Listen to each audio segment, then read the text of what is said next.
Funny enough, I really stumbled into it like walking down the street and stepping into a puddle.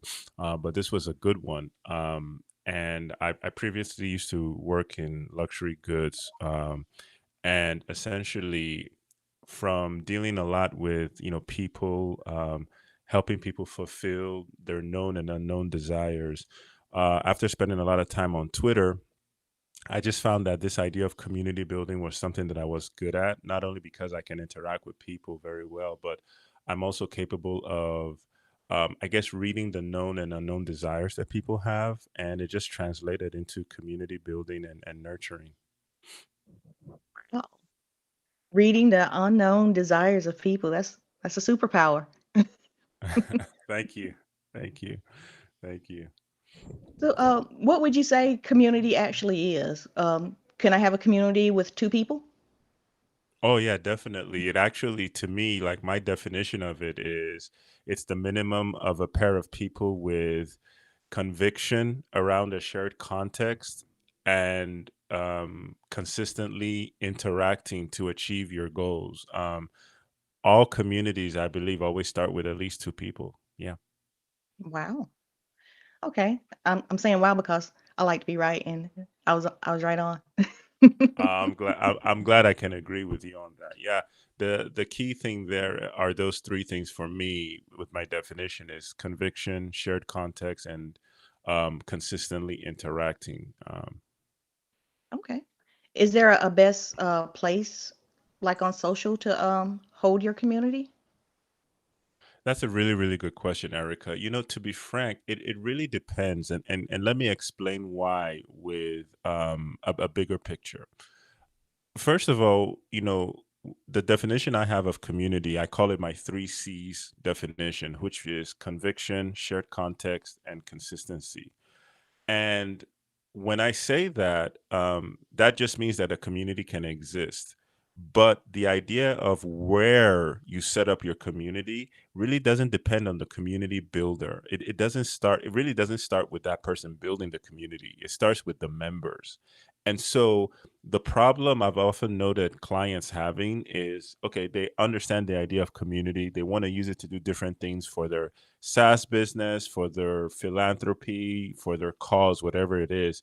But community exists in many places. And as a nurturer, as a community builder, you need to go where the community exists. Anything other than that is like literally like you as a person trying to change other people's behavior.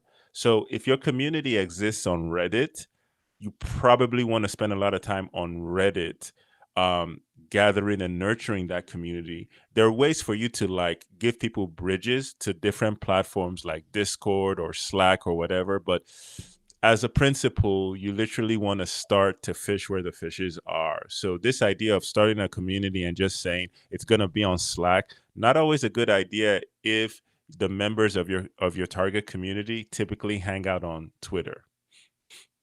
I understand. I started a Facebook group and I went to LinkedIn and I asked people to leave LinkedIn and come to Facebook. So many people deleted me. So many people cussed me out saying, don't ever ask me to go to Facebook ever again. And I was like, wow, I didn't know. But I remember Gary Vaynerchuk says, don't ask people to go where you are, go where they are and be omnipresent if you can.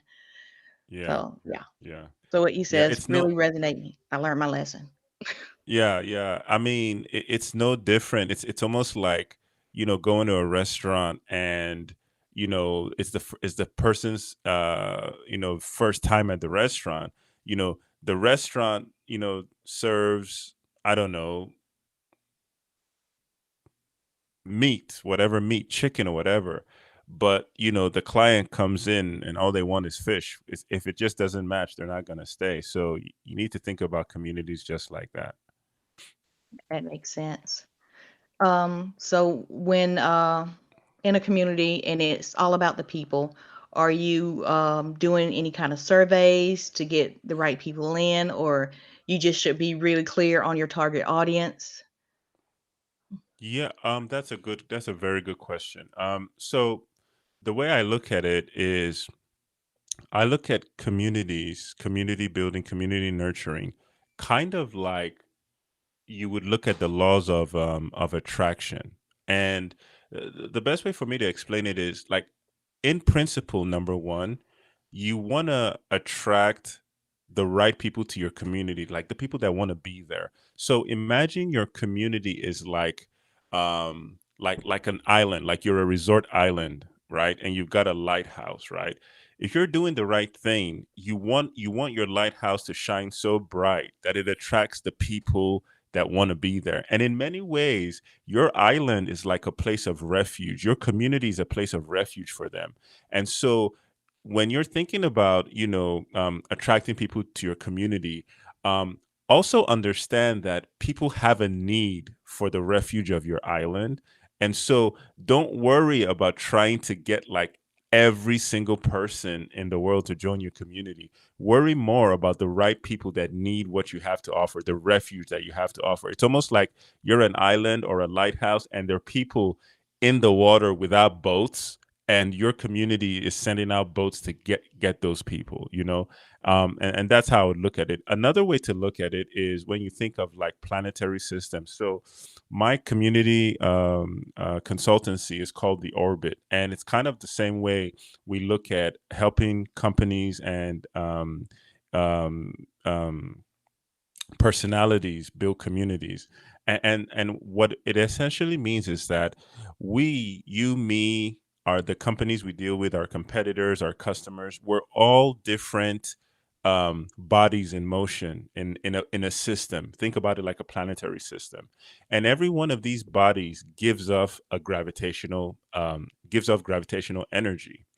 The idea of attracting people to your community is kind of like the question of, well, how much of a gravitational pull do you have for people to come to you, you know? And so typically what I always tell my clients is, you're another body in this system. You have a gravitational pull, whatever that is. You can enhance your gravitational pull, or you could even make it worse. So meaning that you can attract people or you can repel people. But at the end of the day, if you're able to attract a few people, even if it's two or three people, the bigger idea here is to understand the patterns that lead to you attracting certain people into your orbit, and to continuously search for more people like that through experiences, interactions, and whatnot. So I look at it as an orbit, and I'm just trying to like send out my tractor beams to attract the right people to me. I'm not necessarily trying to get everyone in the world in the communities that I help advise and nurture. I definitely understand that. When I first got started doing stuff online, I wanted to have a community of freelance graphic designers, and every advertisement I put out, I would bring in business coaches.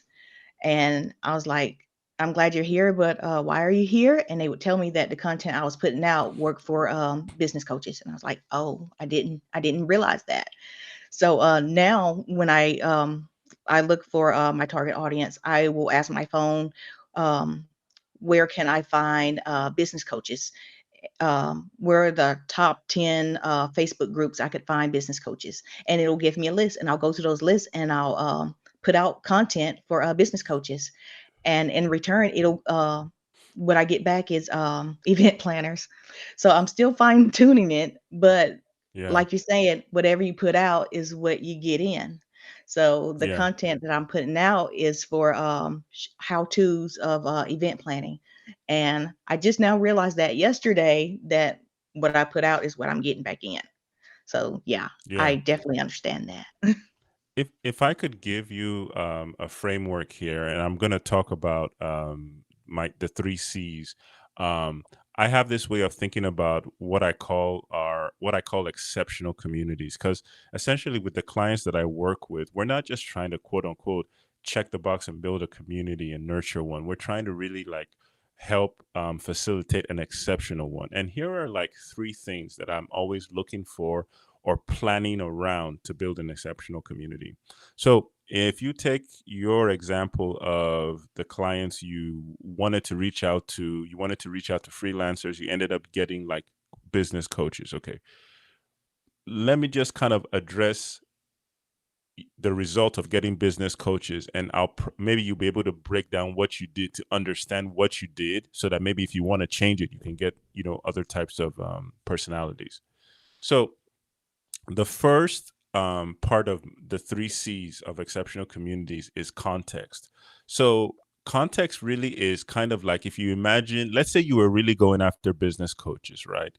The context is, business coaches um, are an invaluable source for entrepreneurs, right? Yeah. It's a context of help. Actually, the context is help. Everybody needs help.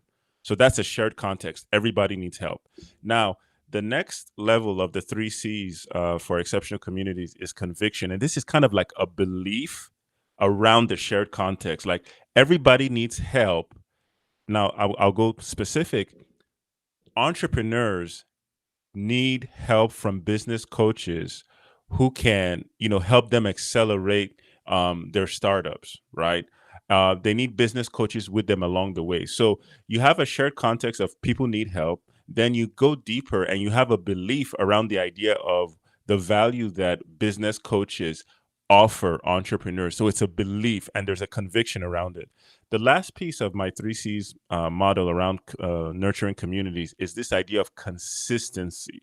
So people come together around a shared context. They have a belief around that, but they have to do something together every time they meet. And so, for example, if it's business coaches that you're attracting, maybe one of the things that you should be doing for them or could be doing for them is engaging in a practice, a ritual that happens every time you all meet, wherever it is, on Facebook Live um, or on Zoom or whatever. But it's those three things: the shared context, everybody needs help; the conviction, entrepreneurs need business coaches along their startup journey to provide incremental value; and then the third part, the consistency of an action for the community every time you meet.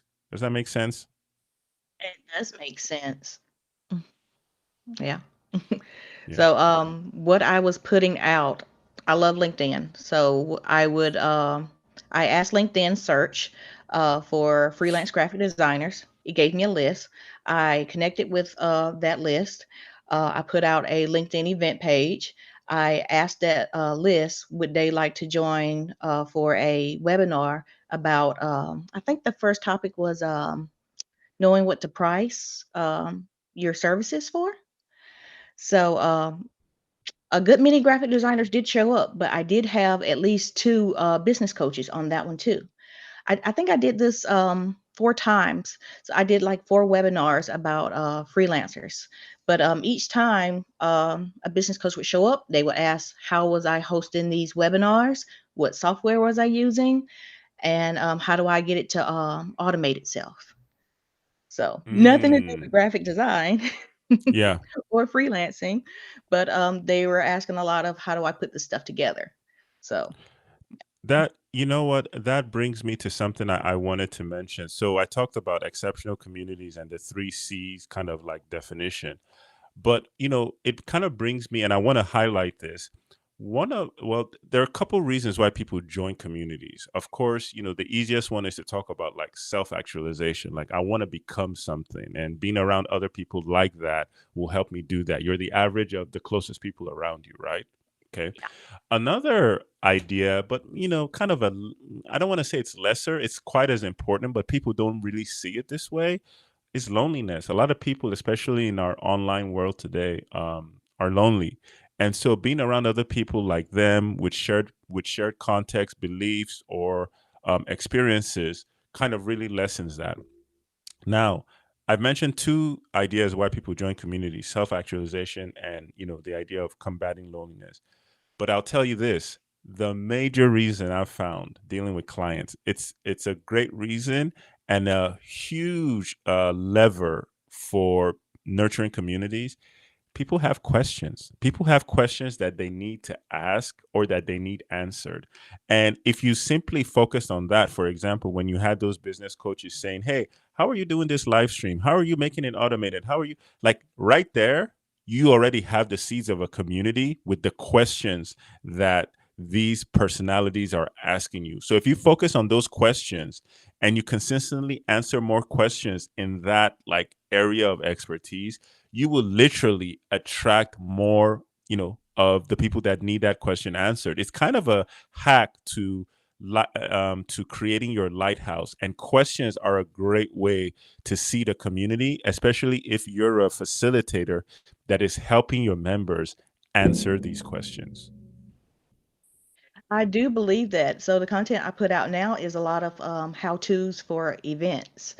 I did get feedback from another event planner who told me that the content is for event planners and business coaches don't want to do this work themselves. And I was thinking the idea would be that they don't want to do it themselves, so they would ask me to do it for them. But that's not the case. So far, I've mostly worked with event planners. Yeah. Well, maybe, again, the reasons why why business coaches might not want you to do that for them, like we may not know unless we like dig in further. But at a minimum, if you start with the idea of community and you bring them into a forum where they can ask their questions and interact with other people, because that's another goal of community. It's to help create experiences and interactions amongst members. See, like with community, you can use it for many things, from selling products, innovating on your product, acquiring customers, and technical support. You can use community for many things, but one of the key things that is very valuable in utilizing communities is to create interactions among the members. See, community building is not like marketing. To me, and having worked in businesses that rely heavily on marketing, especially like luxury goods, marketing is designed to tie the customer to the brand, company, or experience or product, and forever they are bound, right? That's marketing. Community's role really is less about tying people to a product, service, or experience. It's about tying members to each other. And so simple things like interactions, and introductions that you can facilitate between members is a great way of adding value to your community, especially if your members are dedicated to helping others answer these questions that they have themselves. It's a great way. After you do nurture the community with those questions that you're seeding, you have a great opportunity to sell to the community. And you won't know what you're going to sell to the community until you start these interactions, intros, and engagements with it. And then you'll find these little gaps that people need. And maybe business coaches don't necessarily want to pay you to set up their live stream, but maybe they want to pay you for the resource on how to automate their publishing. It makes total sense. And this on exceptional communities would have fit right there with what you just said. I'm late with my Thank you. buttons. Thank But you. I do like that. You've been a part of my mastermind, and one of the joys I see from the members in that mastermind is when they talk to each other, not when we have speakers or when we help others set up an event, but just helping and talking with each other, camaraderie. Yeah. Oh, Yeah. Yeah. That's one of the big, how would I say it, advantages of community, especially with the experiential part where people get to meet each other. um the hack here is creating memories and interactions for people. That like literally is the easiest hack to continually lock people in to a community, and eventually provide more value, sell them products and whatnot, because the memory is just something that it's so ingrained in people and so powerful. If as a community nurturer, if you can help people create memories and relationships, you're always going to be valuable. You'll be able to sell anything you want or innovate on any product within that community. so when you're having a community and you're getting to know each other, I'm thinking people would become friends. How do you sell to your friends? So, okay. So let me put it this way. Um, it dep- it sounds like some folks may have hesitations or issues selling to friends, but I would tell you to look at it a different way, right? If you when you have a community, okay, let's use this idea of you're a lighthouse, okay? When you have a community, and I'm gonna borrow this from Pat Flynn from Smart Passive Income. Um, when you have a community, like imagine yourself like you're an island with a lighthouse, and you have these boats that can go out and get people, right? You can go and rescue people, right? Well, if these people end up becoming your friends, right? When you're in the process of bringing them into your community or rescuing them, like, would you ever say something like, "Hey, like, I'd love to bring you into this community, but, you know, like, we're too close, so like, I can't let you into this boat. Like, it's not time, or like, I don't have enough people, or I don't have something to sell you right now, so don't get into this boat. I'm not gonna rescue you and take you to the island." See, when you have a community, you're providing an immense value for the people that are there. Some people identify, especially in the initial phase. A lot of people will identify with with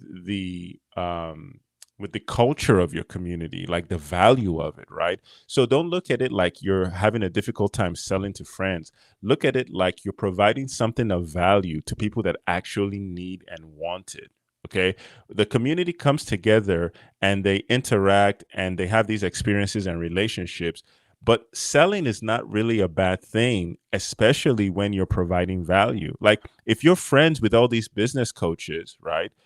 And for some odd reason they end up buying like automations and resources from you to make their businesses better, and they're paying for it. I don't think they're going to feel like they're less of a friend for you. They're just going to feel like, "Oh my gosh, Erica is so awesome. She's my friend and she's actually provided value for me because that thing that I bought from her helped me do this in my business." So what I'm just trying to say is a lot of the hesitation about selling to your friends, it's really a lot of it is in your own perception, because that's not necessarily the way your members look at it. Yeah, I agree. I've had someone tell me that that was the mastermind is one of the best things they ever joined. And they asked me for other services, and I'm like, I don't have time for that. And it's like, you need to hire a VA so we can get more stuff out. And I was like, yes, that's true, but I'm not sure if I can ask people to pay so I can have a VA. But yeah, Yeah, I definitely understand. I do feel like it may be worth it, and they can still be my friends, and I can still sell to them. yeah, yeah, definitely, definitely, definitely. A lot of a lot of customers, and this is okay. So this is odd enough, you know, like with the brands that I've worked with in the past, a lot of our customers actually think they're our friends, right? Because they believe in the product, the value that it offers. Um, they love the ritual of using the product, so there's already value there. I'm not gonna say that we're not their friends, but that's what they feel inside because of the value that you offer. So that perception is in their head, right? Now that perception, one of the benefits of that is the commercial transaction. But what I'm trying to say here, especially as a community builder, is that one of the big things, especially for companies thinking about this, is you can't look at community as a way to tap into a new revenue stream. Look at it simply as a precursor to building relationships and creating experiences that will spill over into transactions if you add value. And so the key thing about community nurturing is adding value from the beginning as much as you can. All the other stuff, the transactions and selling various products and services to your members, that comes as you continually add value to the members. Yeah, and that's why people join communities because you're giving them value. Yes, that's it. That's it. Like I said, self actualization, loneliness, but most important, people just need questions answered. Yeah. Like with my groups, I want to be the best linchpin ever. So if anybody needs anything or anybody needs a connection, I want to be that bridge. Yes, yes. And again, if you consistently do that, like let me put it like this. The introduction is the smallest atomic unit of of a community that when it is used, it never like it enhances the community experience, but itself, the introduction itself, it never changes. So it's almost like it's a chemical reaction, and the introduction is a catalyst that can supercharge your community. But that introduction, it's just introduction. It never changes. It's just introducing one person to a new person. And when you do that, you're literally expanding the value for your members. So if you're a like you're saying you want to be the linchpin for your community and make introductions and help people out, if you consistently do that, you're never going to be out of demand. Hooray. That's one of my favorite things. Something that you tell me clicks with me and it makes me think of someone else. And I automatically think, you guys need to meet. And someone did tell me that that is one of the best things about being a part of the group because I follow up on introductions. Yeah. Yes, that's great. That's really great. Love it. Love it. Hooray. So I was thinking after listening to you today that I may need to start a community before I host an event because I'm thinking my event will bring people to the community, but now I'm thinking the community will bring people to the event. So maybe I had the cart before the horse. I never realize it until somebody points it out. Yeah, yeah. To be frank, I think I'll agree with you there. And the point is this: if you think about our evolving world and the role technology, the significant role technology now plays, community is a very very great. I don't want to say hack, but it's a great lever for you to turn members into customers eventually, right? So what I'm trying to say is like, in the past, we had customers and we marketed to them. Well, with technology, with the information that our customers now have on us, can access about us, our competitors, and many other things around us, being a customer is no longer like good enough. You have to be able to do more to make people continually partake with you in whatever venture you're building, whether you're selling them something, whether you're answering questions. And so, to me, the evolution of marketing is kind of coming into what it really should be, and which is like building, communities. Because from there, a lot of things can spring up. You can innovate. You can handle customer support. You can build products out of your community. So if you have a community, it's very very like essential, but you can do so many more things with that, because an event is simply a hangout of people you like to hang out with in your community. And so having an event for a community member, especially if it's something around the shared context and conviction and consistent practice of the community, having an event and attending one is going to be a no-brainer for a member. However, if you flip it and you put the cart before the horse, and you create the event to see the community, essentially you're trying to reach out to like every Tom, Dick, Harry, and Louise in the world, right? And so with community building, one of the big advantages that it has is, especially when you do it right, you can niche down into an exact value proposition that your members are looking for, and the event is going to be a no-brainer because it's an additional value, but it keeps them within the context and conviction and practice that community espouses. I like that. And again, I'm late on my buttons. You're good. You just finished talking about that and I didn't push the button.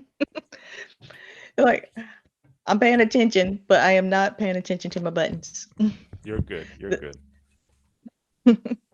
So, I have an idea for group coaching, and I'm really thinking now I will have a community before I launch my group coaching program. I feel inspired by you now, and excited. Oh, it's my So, pleasure. Thank you so much. yeah, I got a lot of good nuggets from you. I hope you go back through this and make some checklists that you'll use for some lead magnets because this is really good. Yeah, thank you very much. I'm actually working on doing that for a lot of other community builders and creating content and resources for folks. Yeah, thank you for asking me these questions and making me speak about these because yeah, I could take these, expand on them, and write some articles and provide more information for people looking to nurture exceptional communities. Yeah. One of my favorite things is I take the recording, I go to Perfect Recall, I will take the transcript and make snippets. So I will have the video, but I will the snippets that I have, I will take it to you don't have to do all this, but I take it to Phrase for SEO and keywords and make that a blog post. I could take a group of them and make it ebooks or use snippets out of each one to make PDFs. What is Interesting. it? Are you familiar with Missing Letter? I know I've heard of that. I've looked at that app before, but I can't remember what it is right now. Missing Okay. letter. So when you have all of this in your blog, Missing Letter will pick up the RSS feed and it will send it to all of your social platforms. Um, Oh, if you have the video into YouTube, Missing Letter will pick up the RSS feed from YouTube and put it out on your social. So, like if you have a nice. playlist of your snippets, you can Yeah. choose that, or you can choose any of your videos. What is it? Synfox. Have you heard of Synfox? Yes. Yes, I'm Okay. familiar with that. So so SendFox will also pick up your RSS feed from YouTube or wherever you say you want the RSS feed to be picked up from. And like this show happens on a Thursday. Um, it's on YouTube right now, but every Monday I'll get an email says that my email is ready to send out, and it'll be this episode, and I'll just say yes, I want this episode to go out, and everybody can be reintroduced to you, Edmund. So, Interesting. Okay. Missing letter. I like that. And well, you know what? We'll have to talk separately about phrase. A friend of mine had talked to me about it, and I think I'm gonna look into that to start to share this information and these resources that I'm providing. Because again, like a lighthouse with a boat, there are lots of people that may want to be rescued with this content. yeah. And I'm a big fan of automation, and you've gave some great information today. And this is the way I get my information out. So I'm sharing it with you, hoping that it will work for you. Oh, I'm sure it will. Like I literally came with an idea. You came with one. Now I'm leaving with two. Like this is awesome. Well, definitely do both. Do an A/B test and let us know how it works out. Will do. Do you Will do. do you want to tell us about Orbit or I want this to exist or any of your things you're working on? Yeah, so luckily I'm always busy working on a couple of things, but primarily, so the Orbit is my consultancy focused really on no code automation and community building. And I want this to exist is one of the communities that I've been nurturing for over a year now. It's a very like small, intimate group of people that meet every Monday at 12 p.m. to set their ideas free, and we discuss a problem, a solution, and an insight around every idea that people have. But the idea is so that people can like let these ideas breathe and like just send them out into the world or continue working on them. I'm also a podcast host. I've got a podcast already published and a couple in production. But if you're looking for some of my work, probably look up Codeless, which is a podcast around no code. So if you just Google codeless podcast and type in no code, it'll come up and you can find it on any of your favorite platforms.